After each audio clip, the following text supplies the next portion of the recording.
Please join me in Gassho. Heedless of the dew that marks our closing day, we bind ourselves to others. Namo Nembutsuge. Namo.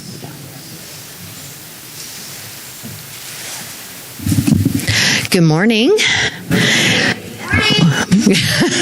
Welcome, everyone. It's such a crowd today. It's wonderful to see you.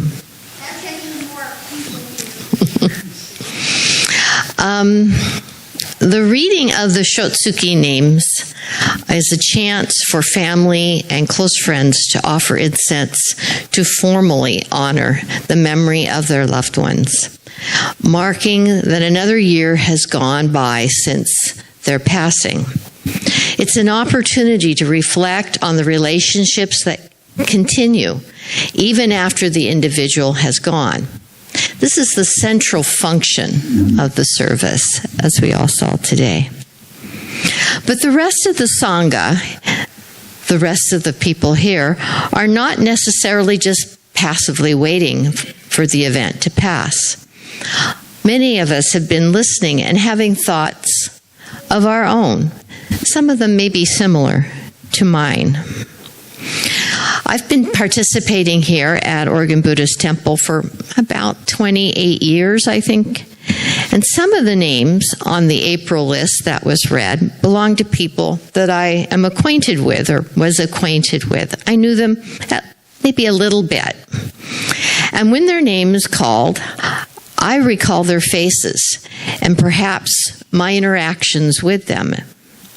For example, when I hear Alan Kasabuchi's name each April, I remember that he often rode the same number 9 bus that I rode to and from work.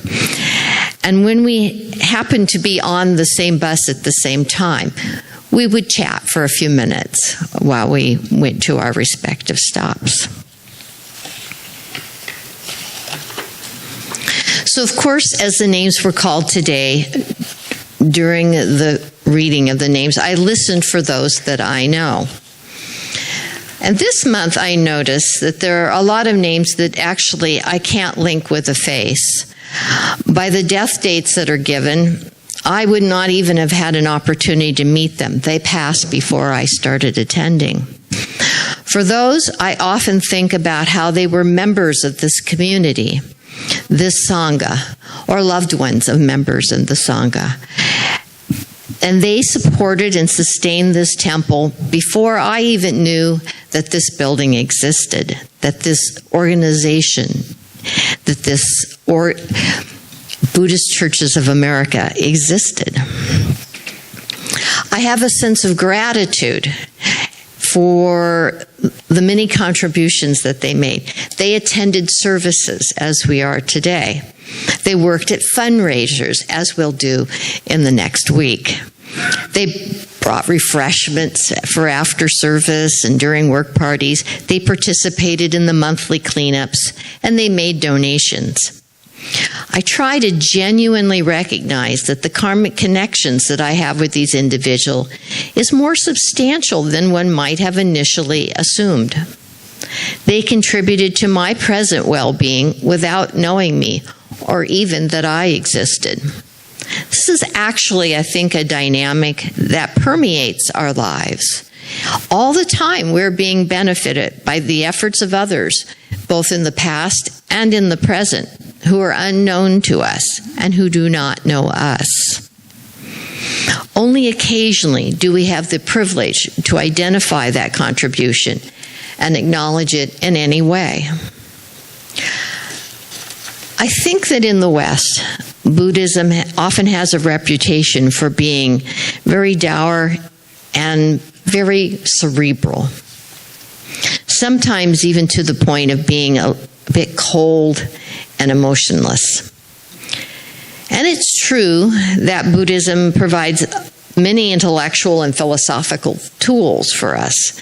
It offers a number of analyses of the world that are intended to shake us up from our usual way of thinking. One of the most widely known and often misunderstood philosophical ideas in Buddhism is emptiness, or shunyata. One of the earliest and most celebrated writers about this idea was the southern Indian Mahayana philosopher Nagarjuna. Scholars believed he lived sometime roughly between the years 150 and 250 of the Common Era, just as Buddhism was starting to really write things down. He is counted as an important foundational figure by nearly all Mahayana schools of Buddhism and is considered the first patriarch of the Jodo Shinshu tradition, of this tradition. And you'll find his picture, and that's a close-up of it. Over here, on the far side, the far shrine, he's over on the far left, and he's the far left upper figure because he's number one, the first one that was identified by our founding teacher. Although our tradition focuses on some other ideas and writings that are attributed to Nagarjuna, not so much on emptiness, but he wrote a lot. Emptiness is not nihilistic nothingness, but it's rather non-solidity. It is the lack of inherent, independent existence of all phenomena. And those are big words, I realize.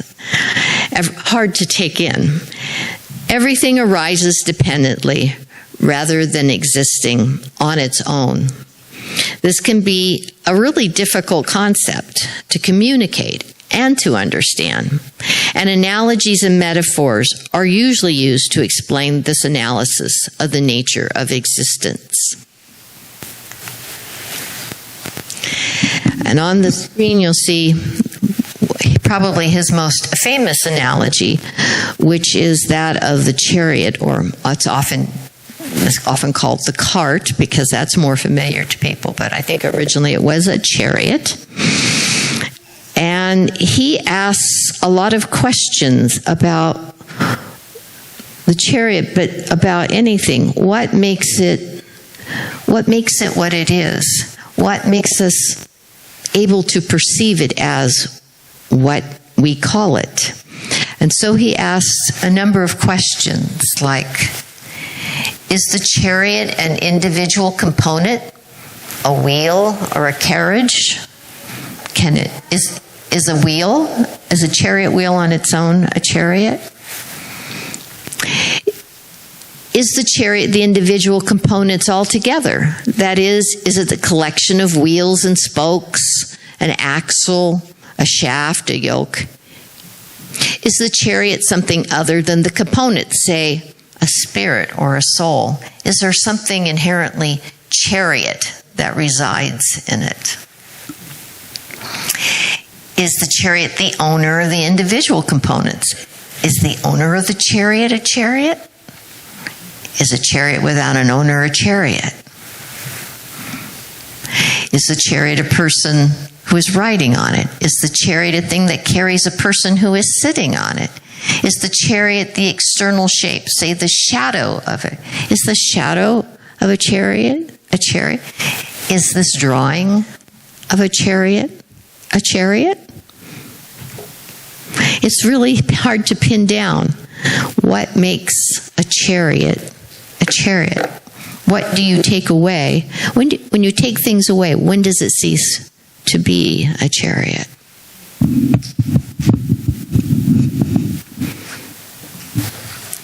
So that's his most famous one.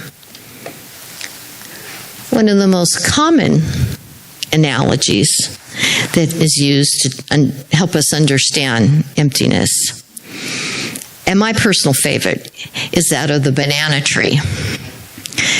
This would have been a really common plant in southern India, where Nagarjuna lived, but is maybe not so intimately familiar to those of us who live in Portland, Oregon. Although I've seen some scraggly specimens that people have planted usually near their front porch, so they tend it carefully. But it's kind of out of its element, clearly.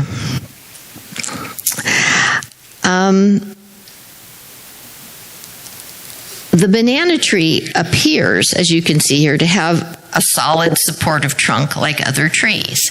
There's a central part that holds it up, and it has big leaves that come out of it. However, the appearance is deceptive. Rather, its trunk is made of layers of leaf-like structures that form rings around a central space, which is hollow and empty. Each leaf layer can be stripped away to get to the middle where there is nothing.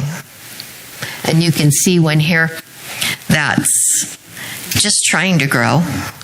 Maybe it was, I've actually seen one in my neighborhood that looked like this. I would see it. It would grow up and it would be big and leafy in the summer, and fall would come and the first frost would come, and there wouldn't be much left but the brown stuff at the bottom. And you could see there was nothing in the middle. It was just hollow and empty. Only the various parts or layers come together in a specific form to create the function of a supportive trunk. It's not that the trunk of the banana tree is unreal in any way, but instead of conforming to the simplified concept of tree trunk that you may have in your mind, the existence of the trunk arises out of the interdependent relationships between the layers and rings of the living plant. This empty banana tree trunk is meant to suggest how all phenomena, including human beings, exist as complex, changing, interdependent relationships that arise, constantly change, and eventually cease. And like the chariot, it's difficult to pin down just exactly what makes an individual themselves.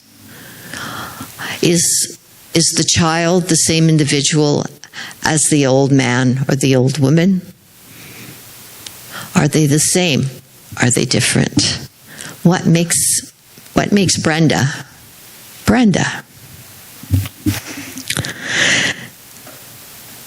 Some of you may remember the haiku that I worked with you on the Dharma exchange a couple of weeks ago, and you wrote haiku, and I spoke in it about the poet Basho, who had studied Zen, and he took his pen name Basho from the name of the type of banana plant that he'd been given and planted outside of his little cottage that was called the Banana Tree Hermitage.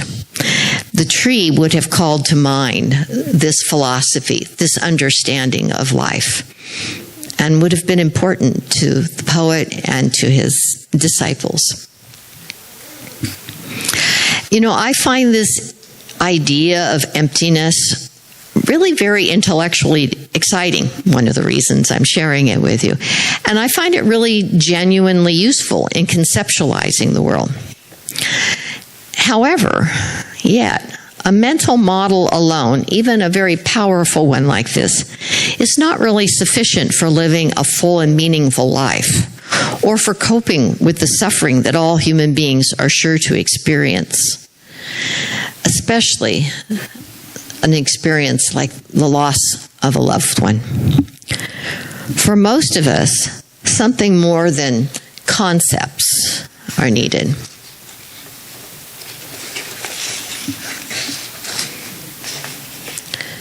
Jodo Shinshu, our school, sees itself as a school of Buddhism especially suited for ordinary people.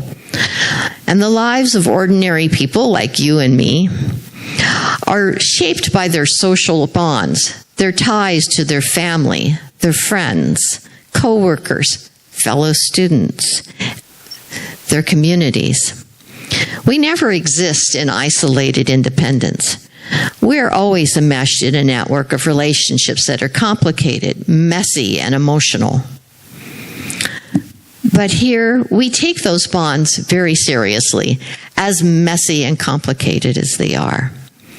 They make us who we are, and they're the source of much of the pain and joy in life.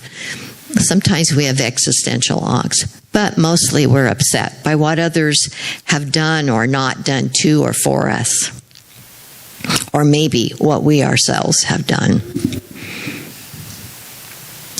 We don't suggest here that you give those ties up, that you give that messiness up, even though it ties you to what we call samsara, the transient, messy world. And you couldn't anyway. If we asked you to, you would probably fail. We assume that we will here. We do all the time. But it's recommended, rather, that you lean into it, that you lean into those relationships, that messiness, and make the most of them while you can, as best you can, fully aware of their fleeting nature, of their emptiness. Listening to the teachings, we become aware of how much we receive and are supported by those around us. And in that awareness, we may experience gratitude for what we experience and receive. And in that gratitude, we might become just a little bit less selfish and self-centered, and we might support others and give that back. And when we do that, we may generate just a bit more joy and comfort and happiness.